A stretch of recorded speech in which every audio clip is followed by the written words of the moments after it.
بالعكس، إنه رائع كالعادة. ولكنك لم تكمل الطبق. ليس لي نفس. يبدو أنك متوعك. سأغلي لك بعض الأعشاب. لا حاجة لذلك سينيورا، إنها مسألة عابرة. أعدك في المرة القادمة أني سألتهم الأطباق كلها. تشاو سينيورا. أريفيديرلا. أرجو أن تهتم بصحتك.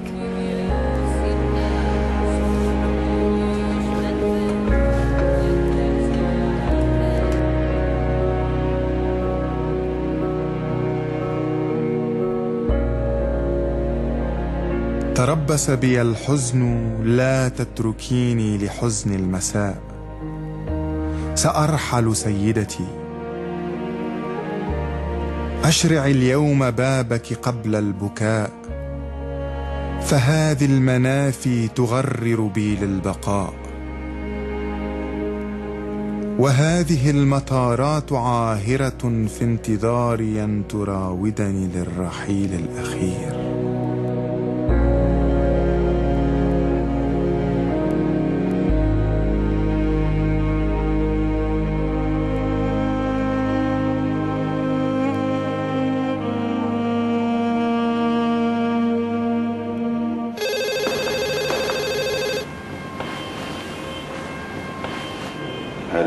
وش راك؟ أين أنت؟ أحاول أن تحذر. هل عدت إلى باريس؟ أي باريس يا رجل؟ أنا في قسنطينة لأحضر زواج إحدى القريبات، وقلت لابد أن أطلبك من هنا. ها، طمني عنك. ماذا تفعل في هذا الصيف؟ أنا متعب جدا. كيف لم تتصلي بي حتى الآن؟ سأكتب لك، والله سأكتب لك قريبا. يجب أن تعذرني. أنت لا تدري كم الحياة صعبة ومزعجة في هذه المدينة.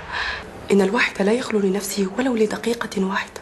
حتى الكلام على الهاتف يعتبر مغامرة بوليسية. وكيف تقضين وقتك؟ لا شيء، أنتقل من بيت إلى آخر ومن دعوة إلى أخرى. أنت على حق، إن أجمل ما في قسنطينة جسورها. لقد ذكرتك وأنا أعبرها. حياة، هل تحبينها؟ بدأت أحبها. افتقدتك. لا أدري لماذا في غيابك كان نيتشه يخطر في بالي. نيتشه؟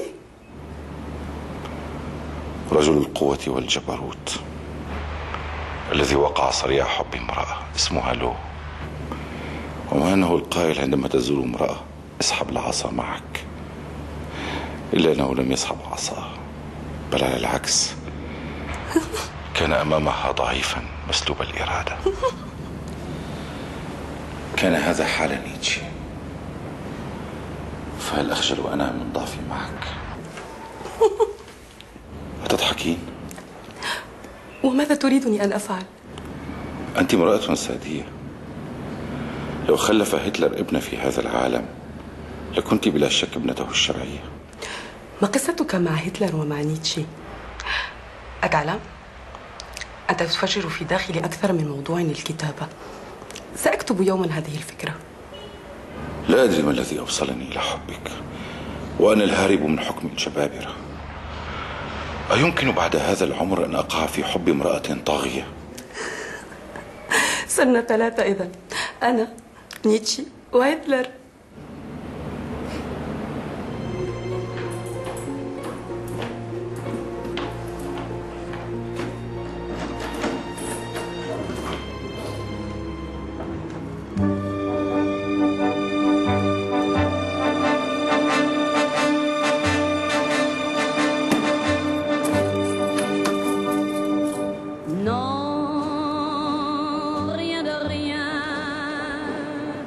قد أحضر إلى باريس في بداية أيلول.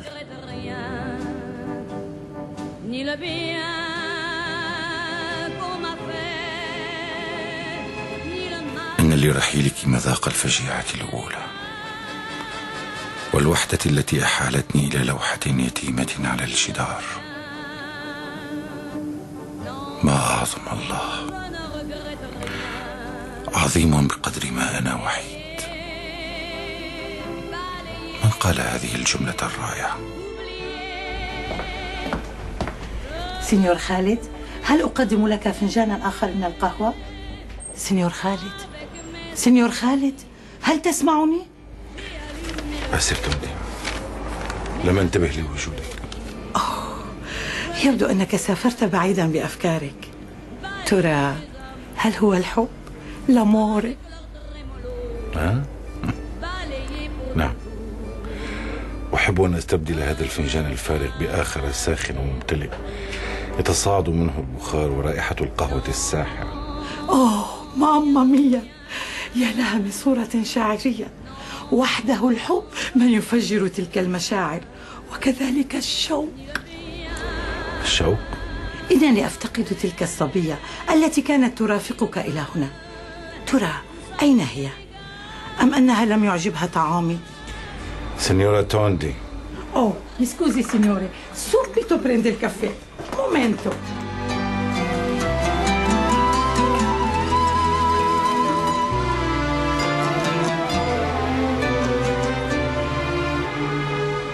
ابن حلال يا زياد، ما كنت أذكرك حتى حضرت. تراك قرأت أشعارها، هل عجبتك؟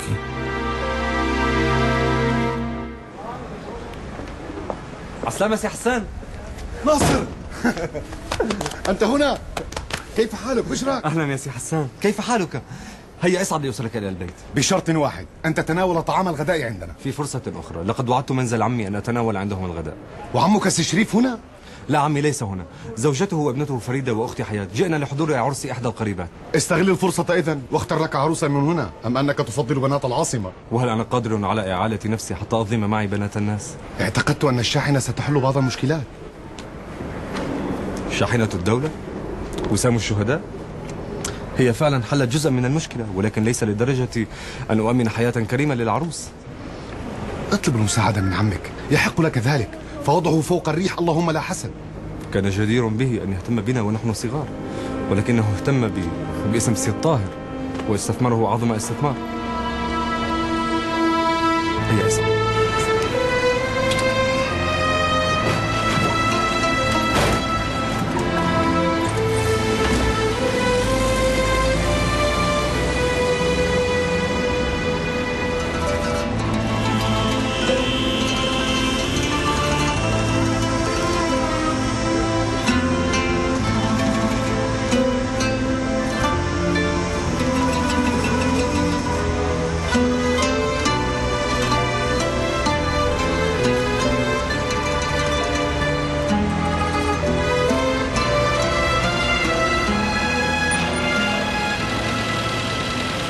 عمك ليس الوحيد، الجميع استفاد من دم الشهداء، والشاطر من ينهب أكثر.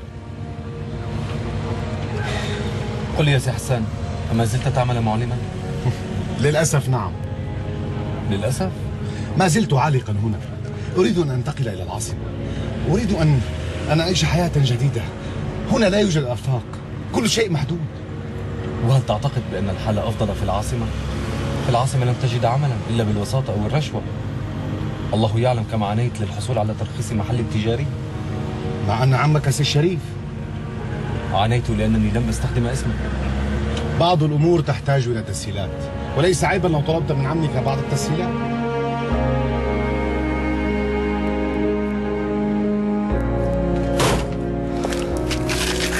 حسان، ابن السي الطاهر لا يطلب شيئا من أحد.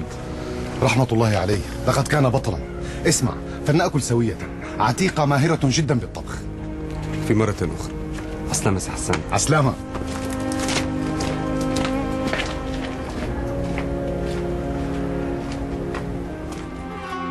ماذا تفعل؟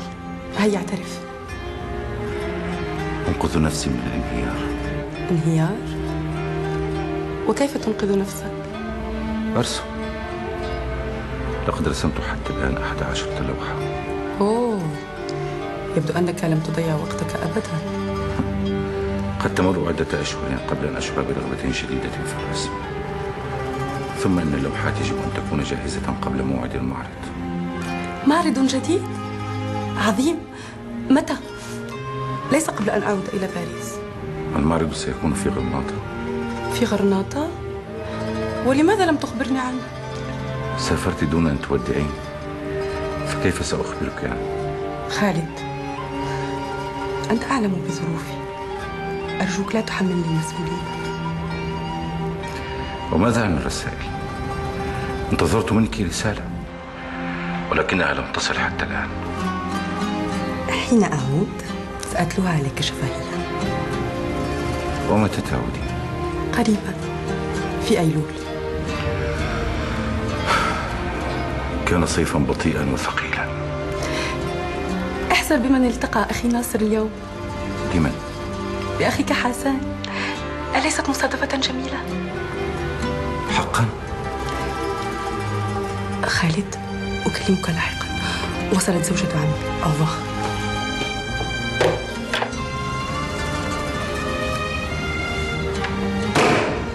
ستعودين أخيرا. كنت أنتظر الخريف كما لم أنتظره من قبل. ستعودين مع النوء الخريفي، مع الأشجار المحمرة، مع المحافظ المدرسية ستعودين، والريح والسماء البرتقالية والتقلبات الجوية كلها كانت تحمل حقائبك. مع الحزن الغامض ستعودين، مع المطر، مع بدايات الشتاء، مع نهايات الجنون. ستعودين لي يا معطفي الشتوي، يا طمأنينة العمر المتعب، يا أحطاب الليالي الثلجية. ستعودين.